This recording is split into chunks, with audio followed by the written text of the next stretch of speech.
नमस्कार दोस्तों, मैं शुभम शर्मा पेश हूँ आपके सामने लेकर एक another video application of trigonometry पर। देखिए गाइस, जैसे कि कल आप सभी ने मेरे साथ लाइव सेशन को अटेंड किया था एप्लीकेशन ऑफ ट्रिग्नोमेट्री को।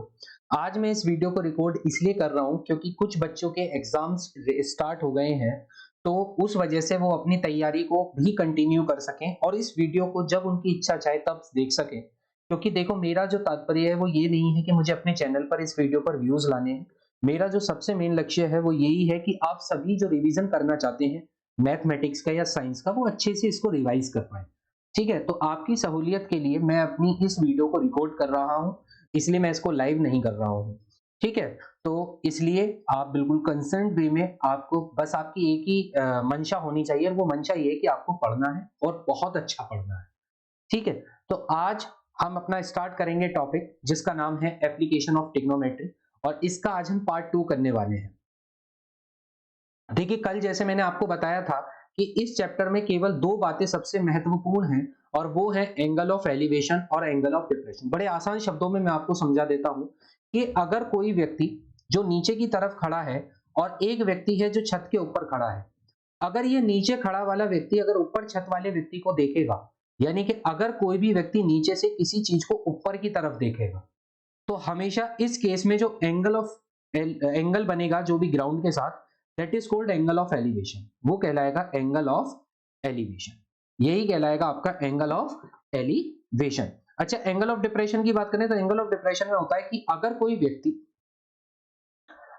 व्यक्ति ऊपर छत पर खड़ा है, अगर कोई व्यक्ति ऊपर छत पर खड़ा है ना, यहां पर, और वो ऊपर से किसी चीज को नीचे की तरफ देख रहा है, तो जब ऊपर से किसी चीज को नीचे की तरफ देखा जाता है, तो यहां पर जो एंगल बनता है ग्राउंड के साथ, देखिए ग्राउंड तो अब है नहीं यहां पर, तो यहां पर हमें एक हॉरिजॉन्टल लाइन को रेफरेंस मानना पड़ेगा, ये लाइन हमें रेफरेंस पे लेनी पड़ेगी।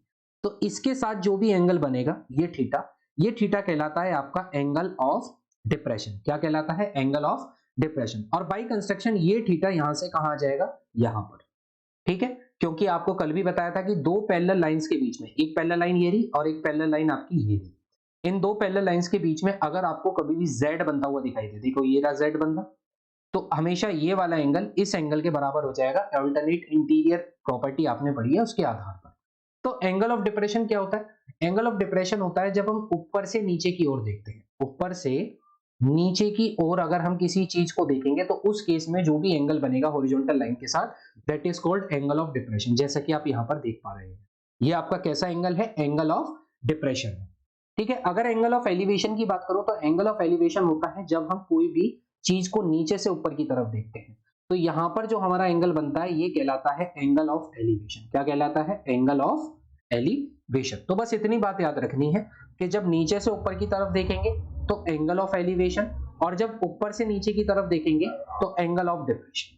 ठीक है, तो एंगल ऑफ डिप्रेशन। दूसरी बात मैंने आपको बताई थी कि आपको ये चीज भी याद होनी चाहिए, आपको ये चीज भी याद होनी चाहिए कि आपको जो साइन, कोस, टेन, कोसेक, सेक, कोट, इनकी वैल्यूज आपको याद होनी चाहिए। क्योंकि ट्रिग्नोमेट्री चैप्टर में आपको ये टेबल दिखाई दी गई थी, लेकिन यहां पर भी आपको इस वैल्यू को याद रखना है, इन वैल्यूज को आपको यहां पर भी क्या करना है? याद रखना है। आपको पता होना चाहिए कि साइन 0 की वैल्यू क्या होती है, साइन 30, साइन 45, साइन 60 और साइन 90। ऐसे ही कोस में वैल्यू याद होनी चाहिए, और सी में ऐसी 10।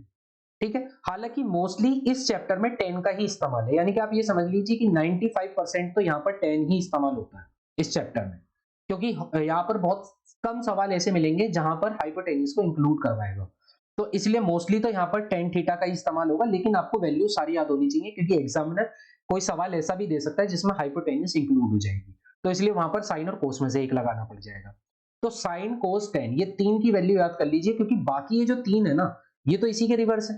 भाई साइन का रिवर्स क्या है? आप कहेंगे साइन का रिवर्स कोसेक है।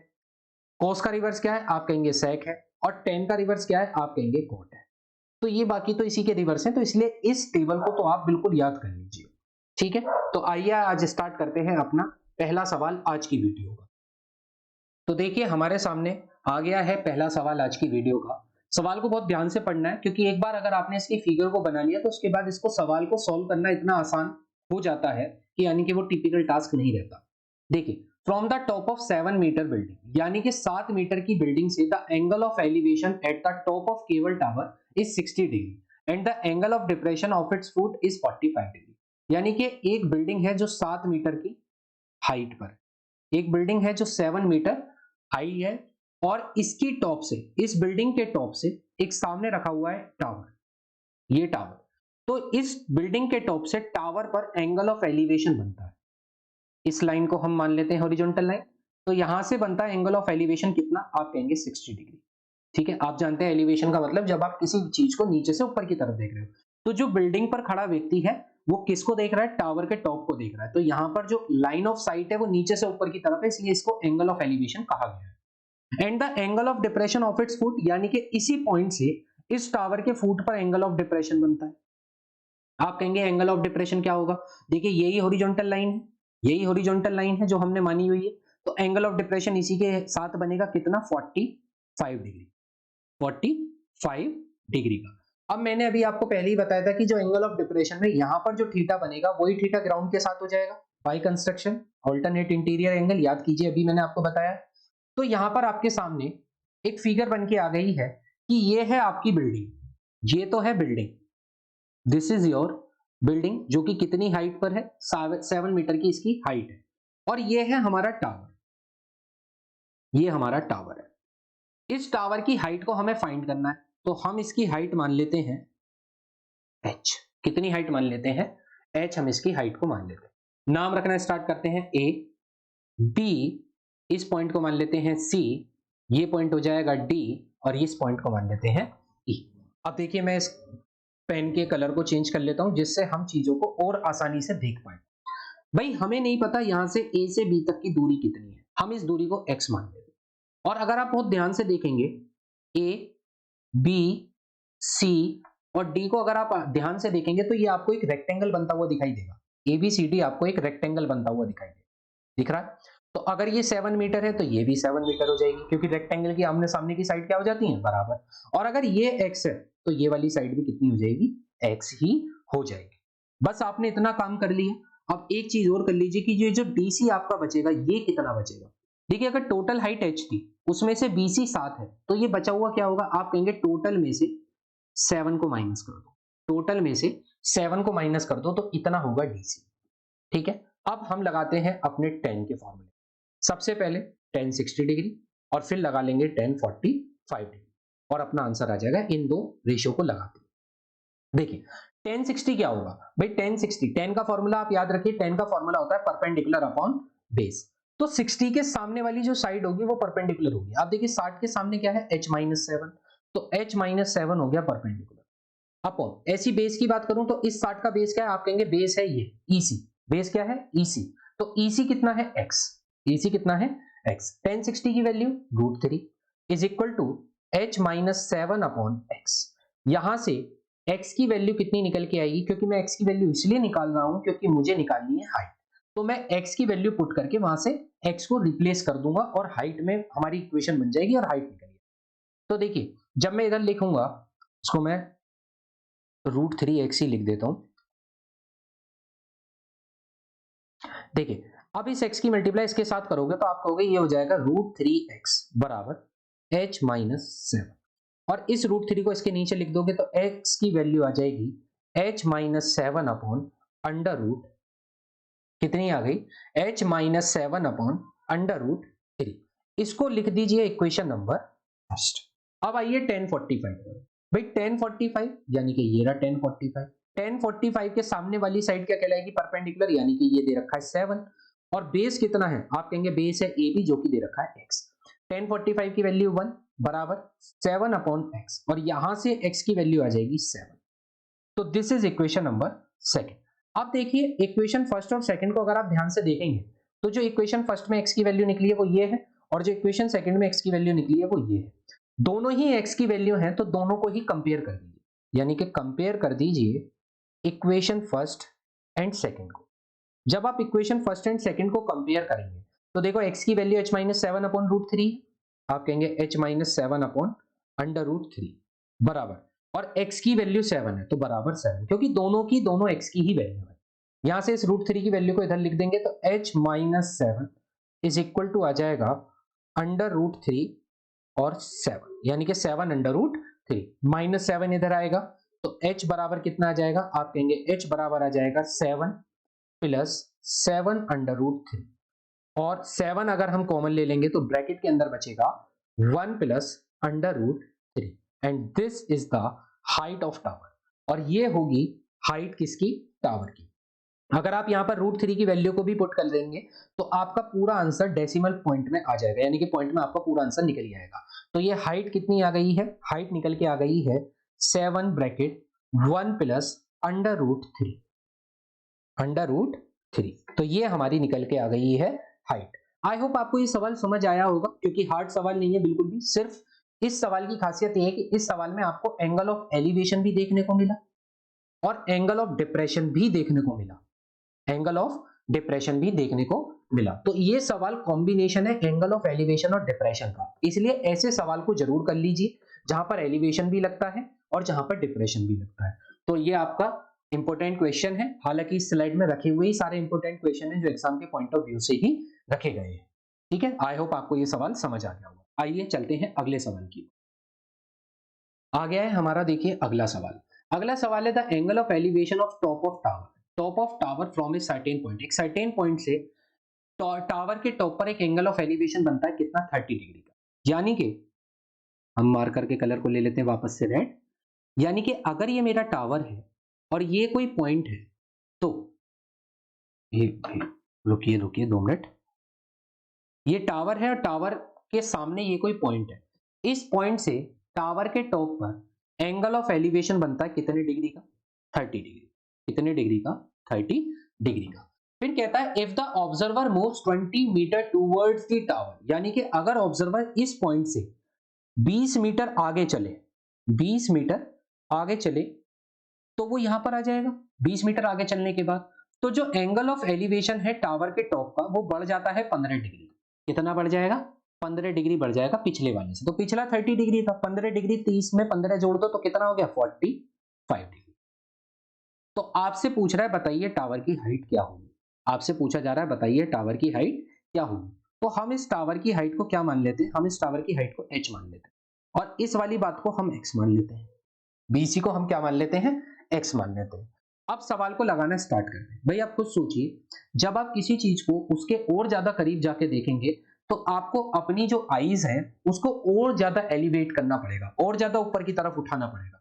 यहां पर तो कम उठेंगी लेकिन यहां पर और ज्यादा उठेंगी, तो इसलिए एंगल ऑफ एलिवेशन तो बढ़ेगा ही बढ़ेगा। जैसे जैसे आप उस चीज के पास आते जाएंगे वैसे वैसे एंगल ऑफ एलिवेशन बढ़ता चला जाएगा।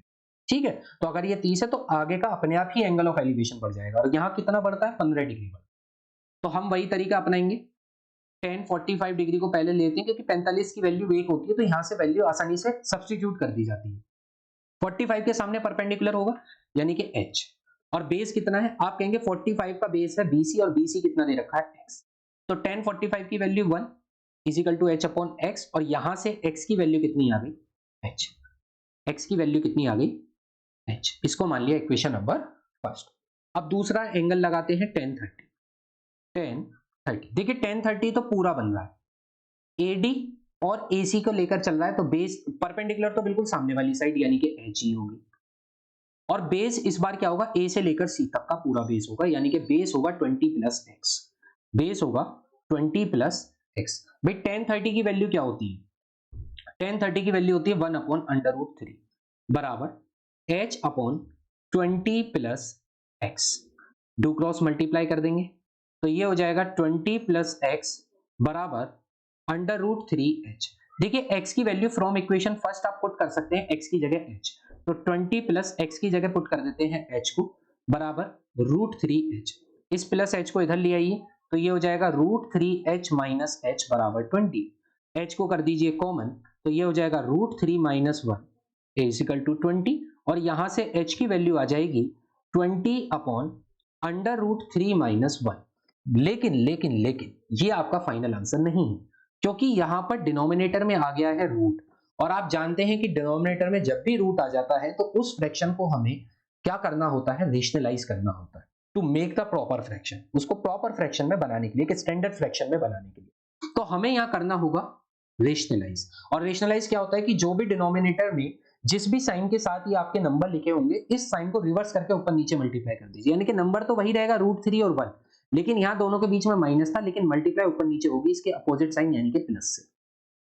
ठीक है, तो ऊपर कितना आ जाएगा, आप कहेंगे ऊपर आ जाएगा 20 ब्रैकेट √3 + 1, और नीचे कितना आ जाएगा, तो a - b a + b is a² - b²। क्या होती है identity, a² - b²।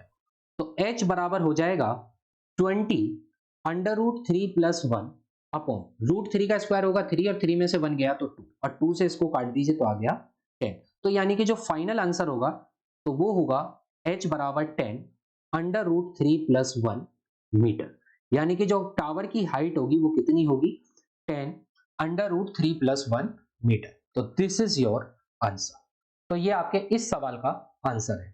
I hope आपको ये सवाल भी समझ आ गया होगा, और अगर आपको ये वीडियो अच्छी लग रही है, आपको लग रहा है कि हाँ पढ़ाने में दम है और प्लस सवाल भी अच्छे हैं, तो वीडियो को ज्यादा से ज्यादा शेयर करना है, लाइक करना है, और चैनल को सब्सक्राइब करना भी है और अपने दोस्तों से करवाना भी है।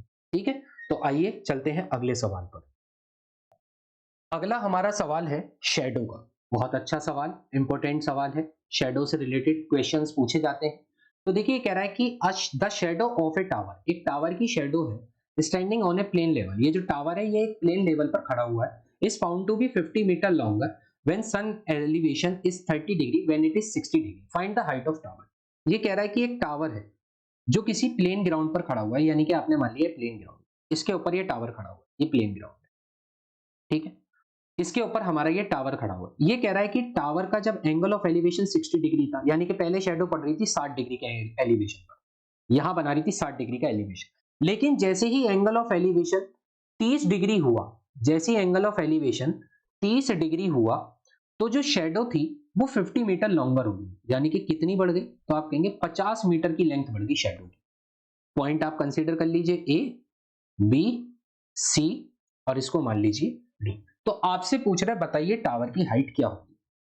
आइए निकालते हैं टावर की हाइट। इसको मानते हैं x और इसको मानते हैं h। बिल्कुल सेम सवाल जैसे आपने पहले करा, इससे पहले वाले सवाल की तरह ही बिल्कुल सेम फिगर बनी। एक आपके पास निकल के आया है 1030 डिग्री, और एक आपके पास निकल के आया है 1060 डिग्री। दोनों को लगाएंगे और इक्वेशन बना के फिर सॉर्ट आउट करेंगे, सॉल्व करेंगे। 1030 के सामने वाली जो साइड होगी वो परपेंडिकुलर होगी, यानी कि h। और बेस क्या होगा भाई, 30 के लिए बेस होगा AC, पूरा AC। तो पूरा AC क्या है 50 + x, पूरा AC क्या है 50 + x। 1030 की वैल्यू 1/√3 बराबर h/50 + x। Do cross multiply कर दीजिए, डू क्रॉस मल्टीप्लाई कर दीजिए। मैं 1060 को भी यहां से हटा देता हूं, इसको सॉल्व करते हैं हम इक्वेशन को। तो जब आप इसकी डू क्रॉस मल्टीप्लाई करेंगे तो ये आएगा 50 + x बराबर √3h, और यहां से x की वैल्यू निकल के आ जाएगी √3h - 50। This is equation number first.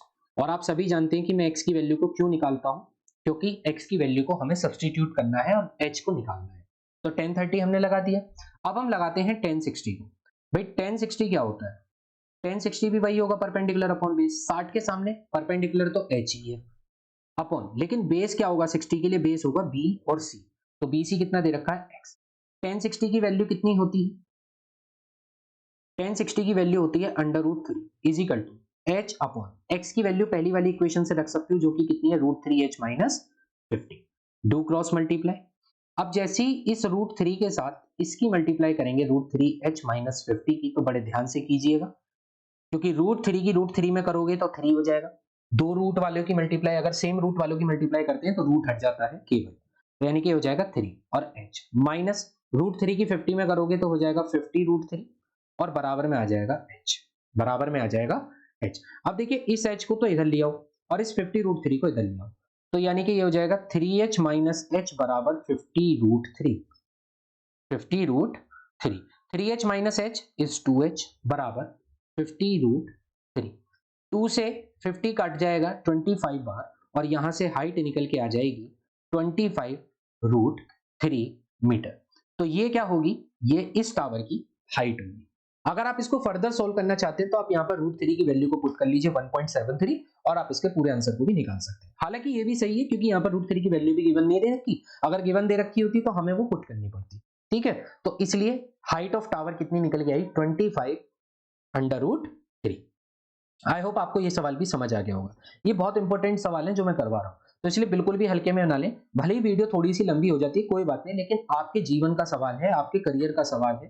ठीक है, आपने इतने साल मेहनत करी है, पिछले साल आपने देखा कोविड की वजह से जो बच्चों ने कितनी प्रिपरेशन करी थी, उसके बावजूद भी उनका एग्जाम नहीं हो पाया। आप तो खुश नसीब हैं कि आपके एग्जाम हो रहे हैं। कम से कम जो आपने स्कूल में फीस भरी है, जो आपने ट्यूशन में फीस भरी है, कम से कम उसके लिए तो अपने पेपर को अच्छे से दो, है ना। तो इसलिए पेपर की तैयारी बहुत दिल से, बहुत शिद्दत से करो। तो आइए अगले क्वेश्चन पर चलते हैं। देखिए बहुत ही अच्छा सवाल अगेन, और इसको आप मोस्ट मोस्ट इंपोर्टेंट कर लीजिए। ठीक है, अगर मॉडरेट लेवल का पेपर हुआ तो इस तरीके के सवाल आपको देखने को मिल सकते हैं। सवाल क्या है कि the angle of elevation of top of tower from two points distance S and T from its foot are complementary. Complementary का मतलब क्या होता है? कॉम्प्लीमेंट्री का मतलब होता है the sum of two angle, the sum of two angle is 90 degree. जब दो एंगल का सम 90 डिग्री हो तो हम उसको कॉम्प्लीमेंट्री एंगल बोलते हैं, और जब दो एंगल का सम 180 डिग्री हो तो अब तब हम उसे सप्लीमेंट्री एंगल बोलते हैं। ठीक है, तो ये कह रहा है कि एक टावर है, ठीक है, ये रहा हमारा टावर, और ये ग्राउंड पर है, ये रहा ग्राउंड। कह रहा है एंगल ऑफ एलिवेशन बनता है टॉप ऑफ टावर से फ्रॉम टू पॉइंट, दो पॉइंटों से एंगल ऑफ एलिवेशन बनता है। दो पॉइंट हमने मान लिए, पहला पॉइंट ये रहा और दूसरा पॉइंट हमारा ये रहा। ठीक है, ये दूसरा पॉइंट। ये कह रहा है कि जो दोनों एंगल ऑफ एलिवेशन है आर कॉम्प्लीमेंट्री। कॉम्प्लीमेंट्री का मतलब है कि अगर पहला वाला एंगल थीटा है तो दूसरा वाला एंगल 90 माइनस थीटा होगा। अब आप खुद सोचिए, भाई दोनों एंगल का जो सम है वो 90 होना चाहिए। अगर पहले एंगल को आपने 30 मान लिया तो दूसरा अपने आप ही 60 हो जाएगा। अगर आपने इसको 35 मान लिया तो ये 55 हो जाएगा। आपने इसको 45 मान लिया तो ये आपका 45 हो जाएगा। ऐसा क्यों हो रहा है? क्योंकि दोनों का सम होना 90 ही चाहिए, क्योंकि दोनों के एंगल का सम है ही कॉम्प्लीमेंट्री। क्योंकि दोनों एंगल का सम कितना है? कॉम्प्लीमेंट्री। तो अगर पहले एंगल को आप थीटा मान रहे हैं, यानी कि थीटा का मतलब कुछ भी हो, अगर आपने मान लिया थीटा, तो बचा हुआ दूसरा एंगल तो 90 से कम ही होगा ना, तो इसलिए दूसरा क्या बचेगा? 90 माइनस थीटा। और ये कह रहा है कि ये जो टावर है ना, इस टावर से इसकी डिस्टेंस आपको दी गई है। पहली डिस्टेंस आपको एस दे रखी है और दूसरी डिस्टेंस आपको टी दे रखी है। कितनी? टी। आपसे कह रहा है कि बताइए हाइट ऑफ टावर क्या होगी। तो आपने टावर की हाइट को मान लिया एच। कितना जी? एच। नाम रख लेते हैं ए, बी, सी और डी। अब इसको सॉल्व करते हैं। देखिए भाई अगेन यहां पर टेन थीटा लगेगा, तो टेन थीटा, थीटा के सामने वाली साइड हमेशा परपेंडिकुलर, यानी कि परपेंडिकुलर हो गया एच। और इस थीटा के लिए जो बेस होगा वो क्या होगा? आप कहेंगे बेस होगा जी ए से लेकर सी तक का होगा, और ए से लेकर सी तक का, ए से लेकर सी तक की दूरी कितनी है? टी। तो H upon T. This is your equation number first. अब दूसरा लगाते हैं, एंगल ऑफ एलिवेशन, यानी कि टेन 90 माइनस थीटा बराबर। तो इसके लिए भी परपेंडिकुलर क्या होगा? आप कहेंगे परपेंडिकुलर इसके लिए भी एच होगा, लेकिन जो बेस होगा इसका वो बी से लेकर सी तक, बी से लेकर सी तक होगा।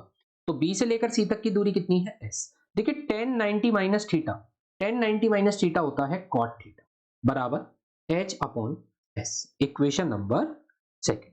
अब हमें क्या करना है? हमें दोनों इक्वेशंस की कर देनी है multiply. Multiply of equation first by second. देखिए ये वाली बात आपको पता होनी चाहिए कि tan 90 minus theta cot theta होता है, tan 90 minus theta cot theta होता है। ठीक है, क्योंकि आपने 10th में टर्म वन में जब ट्रिग्नोमेट्री पढ़ा होगा तब आपको ये करवाया गया होगा स्कूल में या ट्यूशन में कि टेन 90 माइनस थीटा कितना होता है? Cot theta. ऐसे ही साइन 90 माइनस थीटा कितना होता है? साइन 90 माइनस थीटा होता है कॉस थीटा। और सेम ऐसे ही अगर कोट 90 माइनस थीटा आपसे पूछ लिया जाए तो कोट 90 माइनस थीटा होगा टेन थीटा। ठीक है, और ऐसे ही अगर आपसे लिख दिया जाए कोस 90 माइनस थीटा तो कोस 90 माइनस थीटा होगा साइन थीटा। और अगर ऐसे ही लिख दिया जाए सेक 90 माइनस थीटा तो सेक 90 माइनस थीटा होता है कोसेक थीटा। हालांकि अब आपको इसके प्रूफ पर जाने की आवश्यकता है नहीं, क्योंकि ये जब प्रूफ आपको सीखने चाहिए थे तब सीखने चाहिए थे, अब तो सीधा आप एप्लीकेशन में इसको लगा रहे हैं। तो टेन 90 माइनस थीटा आपका कितना हो गया? Cot theta. ठीक है, तो दोनों इक्वेशंस की जब आप मल्टीप्लाई करेंगे तो एलएचएस की मल्टीप्लाई एलएचएस से होगी, यानी कि टेन थीटा की मल्टीप्लाई इससे होगी कॉट थीटा से, इजिकल टू आरएचएस की मल्टीप्लाई आरएचएस से होगी, यानी कि एच अपॉन टी की मल्टीप्लाई किससे होगी? एच अपॉन एस से। h अपॉन s से। और देखिए tan theta into cot theta, अब देखिए टेन का ही रिवर्स होता है कोट, यानी कि अगर आप टेन के ही रिवर्स से इसकी मल्टीप्लाई कर दोगे, अगर आप दोनों रिवर्स की मल्टीप्लाई कर दोगे, जैसे मैं आपसे कहूं कि साइन थीटा की मल्टीप्लाई कोसेक थीटा से कर दो, या फिर मैं आपसे कहूं कि टेन थीटा की मल्टीप्लाई कॉट थीटा से कर दो, या फिर मैं आपसे कहूं कि cos थीटा की मल्टीप्लाई sec थीटा से कर दो, तो ये जो मल्टीप्लाई हो रही है यहाँ पर रेशियो की अपने ही रिवर्स रेशियो के साथ मल्टीप्लाई हो रही है, तो इन मल्टीप्लीकेशन की आंसर हमेशा क्या होगा, 1 होगा। सेम ऐसी tan थीटा और cot थीटा की जब मल्टीप्लाई करोगे तो क्या आ जाएगा, 1 आ जाएगा। h की h में करोगे तो हो जाएगा h स्क्वायर अपॉन, और s की t में करोगे तो हो जाएगा st। तो यहां से आपका h स्क्वायर बराबर किसके आ जाएगा, st के, और h की वैल्यू निकल के आ जाएगी square root of S T. और देखिए यही तो आपसे प्रूव करवा रहा था, यही तो आपसे प्रूव दैट करवा रहा था कि जो टावर की हाइट होगी वो अंडर रूट एस टी होगी, तो हाँ टावर की height under root S T निकल के आई है, हेंस प्रूव्ड। और यही है आपका आंसर। देखिए सवाल कितना आसान था, और एक ही सवाल में कितनी सारी चीजें आपने नहीं सीखी। आपको पूरी टेबल दोबारा से सिखा दी, आपको ये भी बता दिया कि अगर किसी रेशो की उसके ही रिवर्स रेशो के साथ मल्टीप्लाई कर दोगे तो आंसर बन आ जाता है ना, और फिगर भी सिखा दी और कॉम्प्लीमेंट्री एंगल भी समझा दिए। तो एक ही अच्छे सवाल ने कितनी सारी नई चीजें आपको सिखाई। तो इसलिए यहां पर जो कंटेंट आपको मिलने वाला है वो सच में बेस्ट कंटेंट ही निकल कर आएगा। थ्रू आउट माई एक्सपीरियंस मैं आपको अपने एक्सपीरियंस के रिगार्डिंग ही आपको ये कंटेंट प्रोवाइड करवाऊंगा, ठीक है। और साइंस में बायोलॉजी नंदनी मैम आपकी ले ही रही हैं, ठीक है, वो भी एमएससी करी हुई है बायोटेक, तो इसलिए बिल्कुल भी टेंशन मत लीजिए, हर क्षेत्र में आपको बिल्कुल और बिल्कुल नॉलेज वाले पर्सन के थ्रू ही आपको कंटेंट मिलने वाला है। तो इसलिए वीडियो को ज्यादा से ज्यादा शेयर जरूर करिए, लाइक जरूर कीजिए, क्योंकि मुझे बार बार इसलिए कहना पड़ रहा है क्योंकि लोग बाग वीडियो देख रहे हैं लेकिन सब्सक्राइब करना भूल जा रहे हैं, और पता नहीं कर ही नहीं रहे या फिर। तो मेरे भाइयों, आप 10वीं वाले छात्रों से तो मेरा विनम्र निवेदन है कि आप वीडियो को ज्यादा से ज्यादा शेयर कीजिए और चैनल को सब्सक्राइब भी किया कीजिए, ठीक है। आइए चलते हैं अगले सवाल की ओर। देखिए बहुत ही अच्छा सवाल आपके सामने, और बहुत ही इंपॉर्टेंट क्वेश्चन भी है ये आपका, ठीक है। आप इसको हाई ऑर्डर थिंकिंग का सवाल भी कह सकते हैं। हालांकि जब आप इसको सोल्व करेंगे तो आप पाएंगे कि ये सवाल सच में इजी था, लेकिन इसकी लैंग्वेज डराने वाली थी। लेकिन हम पढ़ते हैं लैंग्वेज को आराम से। A vertical tower stands on a horizontal plane, एक टावर है जो हॉरिजॉन्टल प्लेन के ऊपर खड़ा हुआ है।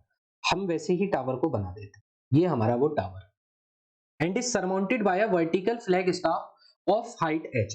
इसके ऊपर एक झंडा लगा हुआ है, इस टावर के ऊपर एक झंडा लगा हुआ है जिसकी हाइट कितनी दे रखी है, इसकी हाइट हमें h दे रखी है। At a point on the plane, यानी कि एक प्लेन पर पॉइंट है, इस पॉइंट से the angle of elevation of bottom and top of flag staff, यानी कि एक एंगल ऑफ एलिवेशन बनता है इस फ्लैग के बॉटम पर और एक एंगल ऑफ एलिवेशन बनता है इस फ्लैग के टॉप पर, ठीक है। दो जगह आपका ये एंगल ऑफ एलिवेशन बनता है। कह रहा है जो angle of elevation bottom and top of flag staff पर बनता है वो अल्फा एंड बीटा है। देखिए रिस्पेक्टिवली का मतलब क्या है, क्रम अनुसार, और क्रम का यही फायदा होता है, रिस्पेक्टिवली वर्ड जिसको आप नजरअंदाज कर देते हैं, ये पूरा वर्ड आपको ये बता देता है कि किसकी लोकेशन कहां पर रखी हुई। वर्ड जो पहले बॉटम लिखा हुआ था तो इसका मतलब पहला एलिवेशन बॉटम का ही है, यानी कि बॉटम से जो एंगल ऑफ एलिवेशन बन रहा है वो अल्फा बन रहा है, तो टॉप से कितना बन रहा है, बीटा। नाम रख लेते हैं ए, बी, सी और डी, ठीक है। हमें प्रूव दैट करना है कि जो हाइट होगी टावर की वो इतनी होगी, H tan alpha upon tan beta minus tan alpha.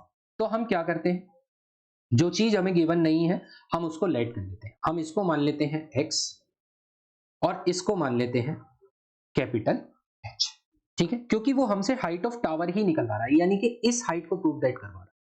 वो कह रहा है कि ये जो BC हाइट है, ये BC हाइट इतनी होगी, इस चीज को प्रूव करो। भाई हमारे पास दो एंगल है, पहले हम टेन अल्फा लगाते हैं, टेन अल्फा। देखिए अल्फा के सामने जो आपको परपेंडिकुलर दिखेगा वो क्या दिखेगा, वो आपको BC दिखेगा। क्या दिखेगा, BC परपेंडिकुलर। तो आप लिखेंगे BC अपॉन, और बेस क्या है, बेस तो दोनों के लिए सेम है x। BC की वैल्यू कितनी हमने मानी हुई है, h अपॉन x। तो यहां से टेन अल्फा की वैल्यू आ गई है h अपॉन x, तो यहां से x की वैल्यू कितनी आ जाएगी, आप कहेंगे x की वैल्यू आ जाएगी h अपॉन टेन अल्फा। और इसको मैं मान लेता हूं इक्वेशन नंबर फर्स्ट। क्या मान लिया मैंने इसको, इक्वेशन नंबर फर्स्ट मान लिया कि x की value h upon tan alpha.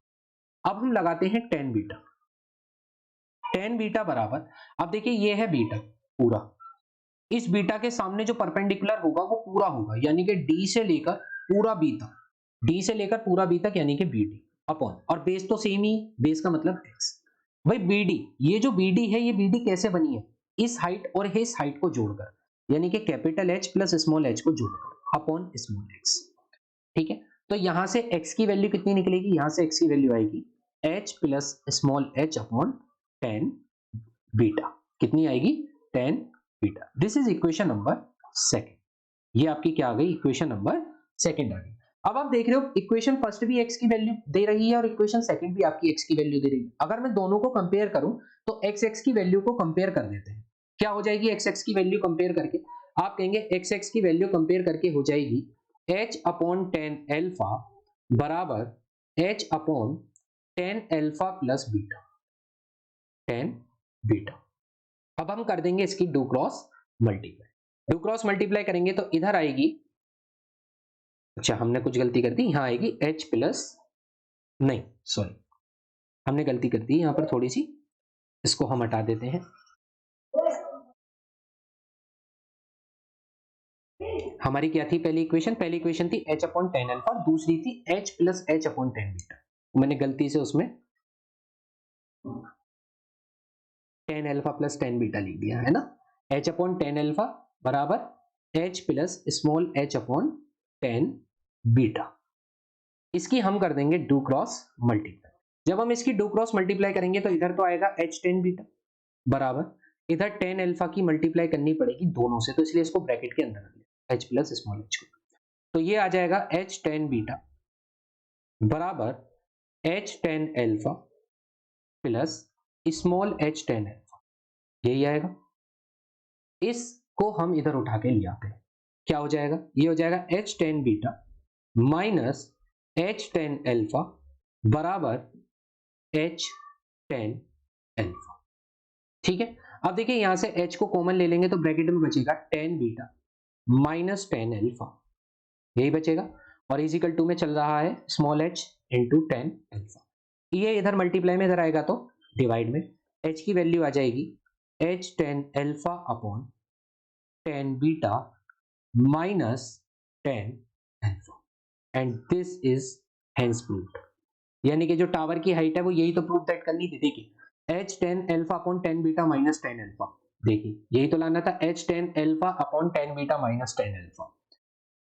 तो आई होप आपको ये सवाल समझ आ गया होगा, सारा खेल केवल और केवल लैंग्वेज को पढ़ के फिगर बनाने का, क्योंकि अगर एक बार लैंग्वेज समझ आ गई तो फिगर सही बन जाएगी, और फिगर सही बन गई तो क्वेश्चन का आंसर सही आने से कोई भी नहीं रोक सकता।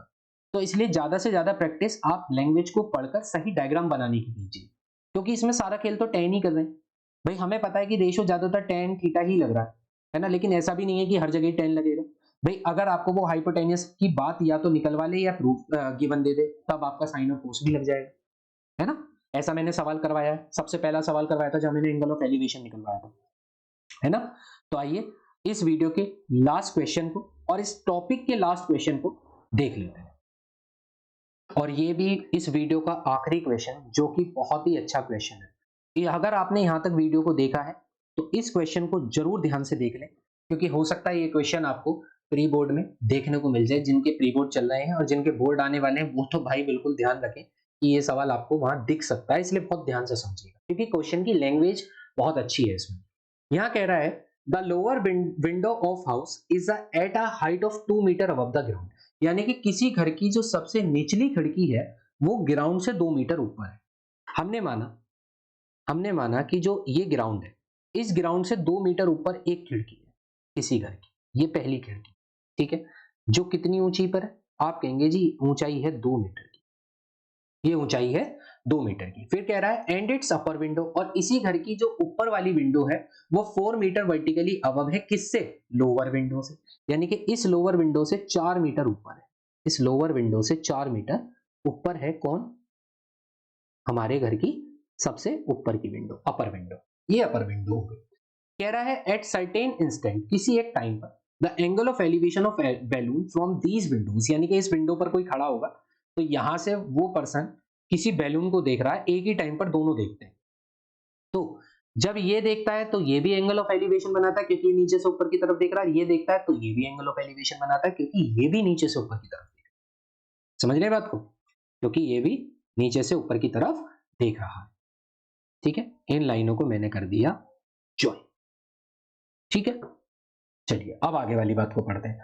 तो जो एंगल ऑफ एलिवेशन बनता है वो 60 डिग्री और 30 डिग्री बनता है रिस्पेक्टिवली। देखिए फिर अगर अगेन रिस्पेक्टिवली वर्ड बता देगा कि 60 कहां पर होगा और 30 कहां पर होगा।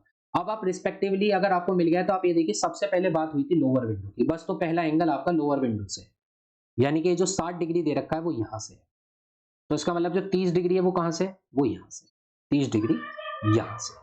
ठीक है, नाम रख लेते हैं इनके, तो नाम कितना हो जाएगा, ए, बी, यहां नाम रख लेते हैं सी, इसका नाम रख लेते हैं डी, इसका नाम रख लेते हैं ई, इसका नाम रख लेते हैं एफ, और इसका नाम रख लेते हैं जी, इसका नाम रख लेते हैं जी।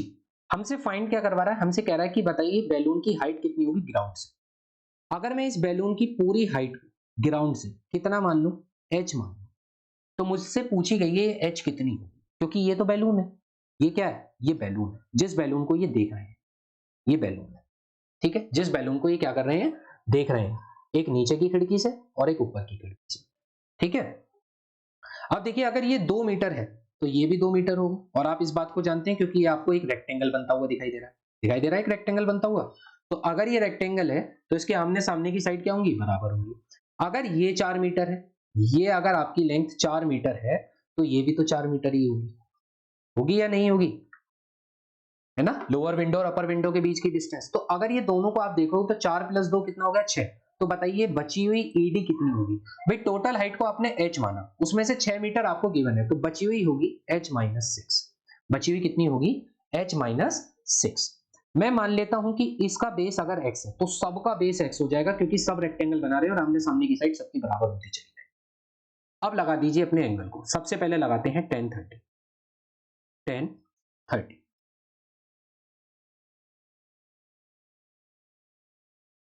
ये अच्छा सवाल है इसलिए बहुत ध्यान से आप देखेंगे। tan 30 आपने जैसे ही लगाया, tan 30 के सामने परपेंडिकुलर आपको दिखेगा ईडी, ईडी, और बेस तो हर जगह यहां पर x है, तो बेस को तो आप सीधा x ही रख सकते हो।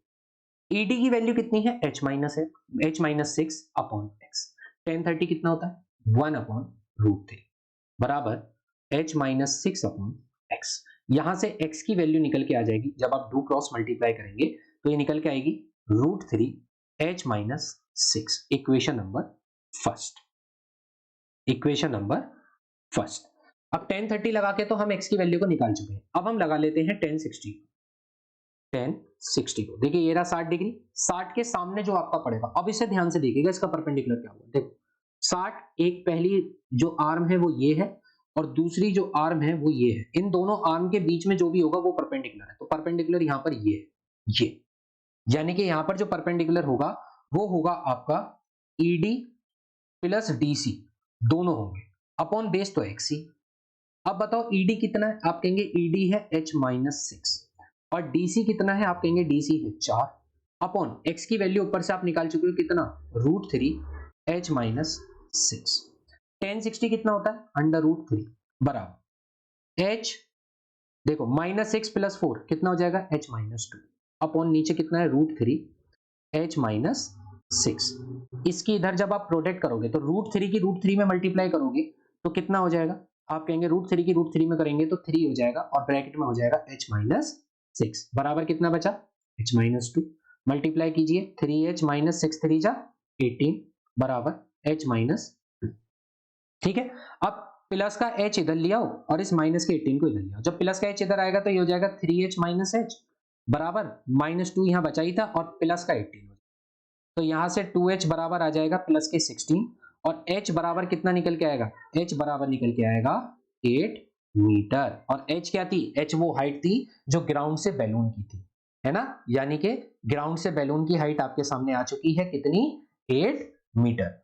ठीक है, आई होप आपको ये सवाल समझ आया होगा। अगर आपने यहां तक वीडियो को देखा है तो यकीन मानिए आप अपने जीवन में बहुत बेहतर करने वाले हैं, क्योंकि जिसके अंदर पेशेंस होते हैं, जिसके अंदर कंसंट्रेशन लेवल होता है और बैठने की कैपेसिटी होती है लंबे समय तक, क्योंकि आप पढ़ाई के लिए इतनी देर तक अगर आपने समय दिया है तो वास्तविक रूप में आप मेरे से लिख कर रख लीजिए कि आपके बोर्ड में बहुत अच्छे मार्क्स आने वाले हैं।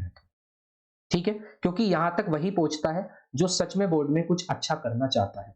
और केवल बोर्ड को आप ये मत देखिए कि बोर्ड में आप केवल पास होने जा रहे हैं, नहीं जी। ये बोर्ड का रिजल्ट आपका होता है जो आपको ऑल इंडिया लेवल के कंपटीशन पर लाता है। यानी कि अब तक आपका कंपटीशन स्कूल के बच्चों से था, लेकिन बोर्ड में आपका कंपटीशन कई लाखों बच्चों के साथ हो जाता है। जब उन लाखों बच्चों के साथ आपकी कंपटीशन होती है, तो उसमें आप कितने बेहतर कर सकते हैं, वो देखने वाली बात होती है। इसलिए बोर्ड का रिजल्ट हमेशा से इंपॉर्टेंट रिजल्ट माना जाता है। इसलिए आप बिल्कुल भी इस रिजल्ट से डरेंगे नहीं, बेहतर से बेहतर अपना काम करेंगे, क्योंकि अगर आपने यहाँ तक वीडियो को देखा है तो मैं इतना तो समझ गया हूँ कि आप बहुत ही बेहतरीन तरीके से परफॉर्मेंस देने वाले हैं बोर्ड में। तो wish you all the very best, ठीक है, फॉर अपकमिंग बोर्ड एग्जाम। और मेरे से जितना बन सकेगा मैं उतना आपके लिए अच्छा कंटेंट लाऊंगा। जैसा कि आप जानते हैं कि साइंस की जो हमारी क्लास है, वो साइंस की क्लास डेली शाम को 7 बजे अपलोड हो जाती है। और जो मैथ की क्लास है वो डेली 8:30 बजे अपलोड होती है। पहले 9 बजे होती थी, लेकिन अब 8:30 बजे कर दिया, क्योंकि बच्चे थोड़ा सा देखिए पेपर वेपर आ रहे हैं, प्री बोर्ड भी चल रहे हैं, तो बच्चे थोड़ा सा जल्दी सो रहे हैं, है ना। पढ़ते हैं बेचारे, सारे दिन पढ़ते हैं, तो हमने भी उसको थोड़ा सा टाइम को और जल्दी का कर दिया। ठीक है, तो इसलिए इन दोनों क्लास को बिल्कुल रेगुलर देखिए। यहां से आप अपना रिवीजन करते रहिए और अपनी पढ़ाई को कंटिन्यू करते रहिए। और जिस किसी ने भी चैनल को सब्सक्राइब नहीं किया है, वीडियो को लाइक और शेयर नहीं किया है, वो ये 3 काम जरूर करेगा। ठीक है, और अगर आपको कंटेंट अच्छा लगता है, पढ़ाने का तरीका अच्छा लगता है, तो शेयर तो आप अपने आप ही कर देंगे, ये तो मैं भी मानता हूं। ठीक है, और बहुत बहुत बिग थैंक यू आप सभी का, जिन लोगों ने मेरे इस सफर में, मेरी इस जर्नी में मेरा साथ दिया और मेरे को 0 से 523 के सब्सक्राइबर तक के सफर पर लेके आए। और मैं बिल्कुल मानता हूं कि अगर आप मेरा कंटिन्यू ऐसे ही साथ देते रहेंगे, तो हम इस 523 से बहुत जल्दी 1000 सब्सक्राइबर्स को भी पूरा कर लेंगे।